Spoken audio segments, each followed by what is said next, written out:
जब कुछ होने ही नहीं जा रहा तो आखिरकार मोदी जी की ऐसी क्या मजबूरी आ गई है कि उन्हें संविधान को लेकर कि संविधान न बदला जाएगा न खत्म किया जाएगा, इसको लेकर बोलना पड़ रहा है। आज मैं अपनी इस वीडियो में आपको दिखाने जा रहा हूं कि चुनावी मंच पर खड़े होकर मोदी जी को यह बोलना पड़ा, लोगों को बताना पड़ा कि आखिरकार संविधान खत्म नहीं होने जा रहा और इसी के आधार पर उनको वोट दीजिएगा। ये ऐसी परिस्थिति खुद उनकी ही पार्टी के नेताओं ने खड़ी कर दी है, जिसके बाद मोदी जी की मजबूरी चुनावी मंच पर साफ साफ नजर आई, क्योंकि लोगों के भीतर इस बात का गुस्सा और उबाल भी है कि अगर 400 से पार इस बार सीटें एनडीए की आ सकती हैं तो फिर संविधान खत्म हो सकता है या उसे बदला जा सकता है। और ये सारा का सारा कंफ्यूजन कहा जाए या सारा का सारा मुद्दा जो है वो परोस कर विपक्ष के सामने किसी और ने नहीं बल्कि खुद बीजेपी के नेता प्रत्याशियों ने रखा है। नमस्कार, मैं हूं प्रज्वल गौतम और आप देख रहे हैं टाइम्स एक्सप्रेस। वैसे तो आपको मालूम ही है कि अगर आप 10 बरस प्रधानमंत्री रह लें, मैं किसी विधायक की बात नहीं कर रहा हूं, सांसद की बात नहीं कर रहा हूं, स्थानीय नेताओं की बात नहीं, मंत्रियों की बात नहीं कर रहा हूं। अगर आप प्रधानमंत्री रहते हैं तो आपके पास बहुत सारे मुद्दे होंगे बताने के लिए, अगर काम किया गया है तो। अगर आपने काम नहीं किया तो आप तब भी हिंदू मुसलमान करेंगे, तब भी आप गाय गुड़ गोबर करेंगे, ये तमाम बातें आपको बोलनी पड़ेंगी। देश के प्रधानमंत्री से उम्मीद होती है कि आप 10 बरस छोड़िए 5 बरस भी आप रह लेते हैं तो आप पर बताने के लिए एक मुद्दा नहीं सैकड़ों मुद्दे होते हैं कि यहां यहां काम किया गया। लेकिन इस देश की नियति मानिए या इस देश का भाग्य यह है कि इस देश के प्रधानमंत्री को आज भी लोगों के खाने पीने धर्म इसके आधार पर वोट मांगना पड़ रहा। और ये मैं नहीं कह रहा हूं, सबसे पहले मैं उनका ताजा तरीन बयान सुनाऊंगा और उसके बाद आपको लेकर चलूंगा जिस खबर के लिए आपने इस स्टोरी पर क्लिक किया है। सबसे पहले ये बयान सुनिए उनका। कांग्रेस और इंडी गठबंधन के लोगों को देश के ज्यादातर लोगों की भावनाओं की कोई परवाह नहीं है। इन्हें लोगों की भावनाओं से खिलवाड़ करने में मजा आता है। ये लोग सावन में एक सजा याफ्ता जो सजा कोर्ट ने जिसको सजा की है, जो जमानत पर है, ऐसे एक मुजरिम के घर जाके सावन के महीने में मटन बनाने का मौज ले रहे हैं। इतना ही नहीं, उसका वीडियो बना करके देश के लोगों को चिढ़ाने का काम करते हैं। तो दरअसल आपको याद ही होगा, हाल ही में तेजस्वी यादव, चूंकि उनका नया नया गठबंधन हुआ वीआईपी के साथ, मुकेश सहनी थे, उनकी तरफ से दावा किया गया कि नवरात्र शुरू होने से एक दिन पहले यानी 8 अप्रैल को उन्होंने मछली खाई थी। अब वैसे तो ये पूरा का पूरा मुद्दा बिहार तक रहना चाहिए था, लेकिन क्या सवाल उठता है कि क्या बिहार के अंदर बीजेपी फंस गई है, क्या बिहार के अंदर एनडीए फंस गई है, क्या बिहार के अंदर हालात ऐसे पैदा हो गए हैं कि तेजस्वी यादव, राष्ट्रीय जनता दल, लालू प्रसाद यादव के जो पूरा का पूरा चक्रव्यूह है उसे भेद पाने में मोदी, शाह या बीजेपी का कोई भी नेता कारगर साबित नहीं हो रहा है।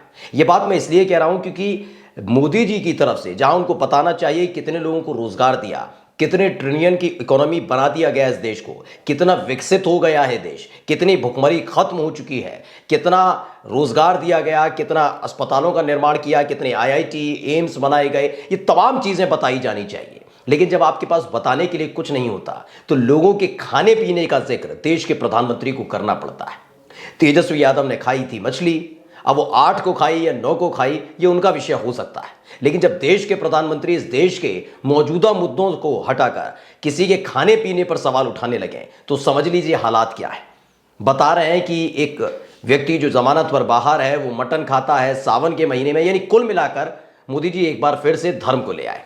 ये किसका जिक्र हो रहा है बताने की जरूरत नहीं। पहले 5 जन जो आरएसएस का एक मुखपत्र भी है, उनके ट्विटर हैंडल से इसे ट्वीट किया गया बड़ी शालीनता और गंभीरता के साथ कि कैसे मोदी जी ने वाह वाह क्या बात कह दी है। सुनिए पहले, मछली खाना है खाओ, मटन खाना है खाओ, चिकन खाना है खाओ, लेकिन मछली दिखाकर वीडियो बनाकर नवरात्र में लोगों की भावनाओं से खिलवाड़ तो मत करो। देश का कानून किसी को कुछ खाने से नहीं रोकता, लेकिन किसी की भावनाओं का मजाक उड़ाने की भी इजाजत नहीं देता। मैं फिर से आपको दोहराना चाहता हूं कि अगर ये बात मोदी सरकार में ही शामिल किसी मंत्री ने कह दी होती, बिहार के किसी नेता ने कह दी होती, छोड़िए बिहार को भी, इस देश के किसी भी कोने में बैठे बीजेपी के किसी विधायक या सांसद ने कही होती, या फिर जो एनडीए में शामिल पार्टियां हैं उनकी तरफ से ये बात कही गई होती, तो हैरान करने वाली बात नहीं है, क्योंकि आरोप प्रत्यारोप लगते रहते हैं। लेकिन आप 10 बरस राज करने के बाद, शासन करने के बाद ऐसे मुद्दों के जरिए बढ़त बनाने की कोशिश करते हैं तो पता लगता है कि आपके जितने भी काम थे 10 साल में उन्हें आप जस्टिफाई खुद नहीं कर पा रहे, वो भी ऐसे हालात में जब चंडीगढ़ मेयर चुनाव का जिक्र हो जाए, इलेक्टोरल बॉन्ड का खुलासा हो जाए कि सबसे ज्यादा चंदा किसको मिला, वो भी ऐसा चंदा जिसकी आरटीआई आप नहीं कर सकते थे। सुप्रीम कोर्ट के आदेश पर एसबीआई ने बहुत मान मनोहार गुहार करके बाकायदा फटकार खाने के बाद खुलासा किया कि किस पार्टी को कहां से कितना चंदा मिला, जिसमें खुलासा हो गया सट्टा कारोबारियों से लेकर शराब माफियाओं तक ने कैसे चंदा दिया। पता लगा ईडी सीबीआई इनकम टैक्स की कार्रवाई के बाद उन कंपनियों से पैसा लिया गया। ये तमाम चीजें जब खुल जाती हैं तो आखिरकार यही सब करना पड़ता है कि आप धर्म पर लौटाइए फिर से, और धर्म के आधार पर बताइए कि हिंदुओं का कितनी बुरी तरह से निरादर किया जा रहा है, अपमान किया जा रहा है, उन्हें बेइज्जत और जलील किया जा रहा है। ये तमाम चीजें करनी पड़ती हैं, लेकिन तब करनी पड़ती है जब आपने कुछ काम ना किया। लेकिन सवाल सिर्फ ये नहीं है कि उन्होंने मटन का जिक्र किया, उन्होंने सावन में खाने का जिक्र किया।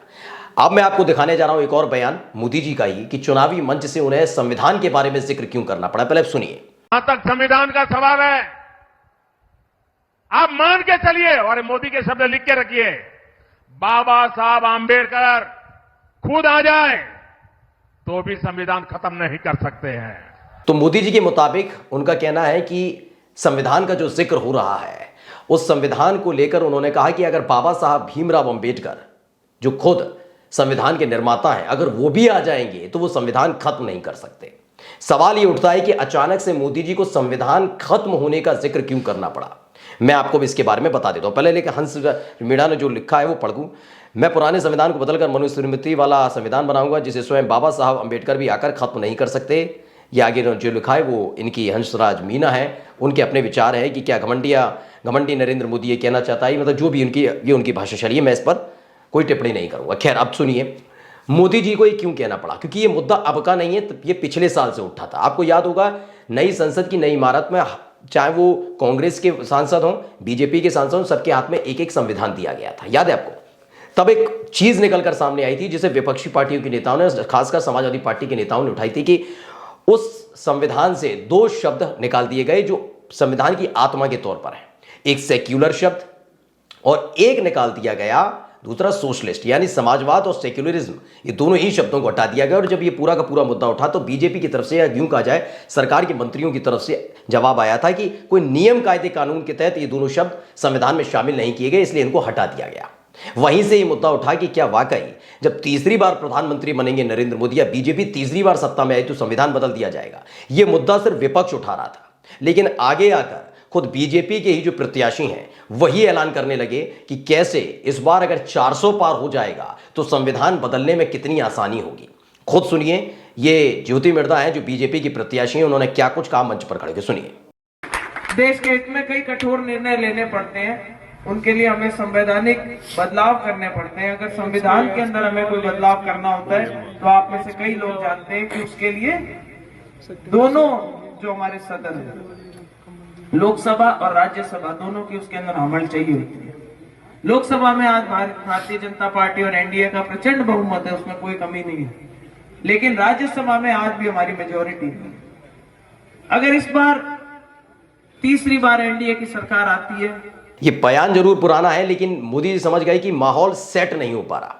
राम मंदिर के मुद्दे पर सेट करने की कोशिश की गई थी, लेकिन शंकराचार्य ने जब विरोध किया उसके फौरन बाद पूरा का पूरा हिंदू समाज एकजुट नहीं हो पाया। वो जरूर साथ में आए जो धर्म से बढ़कर बीजेपी को मानते हैं, उन्होंने जरूर साथ दिया, लेकिन जो धर्म को धर्म मानते हैं और पार्टी को पार्टी और राजनीति को राजनीति, वो बीजेपी के साथ नहीं आए।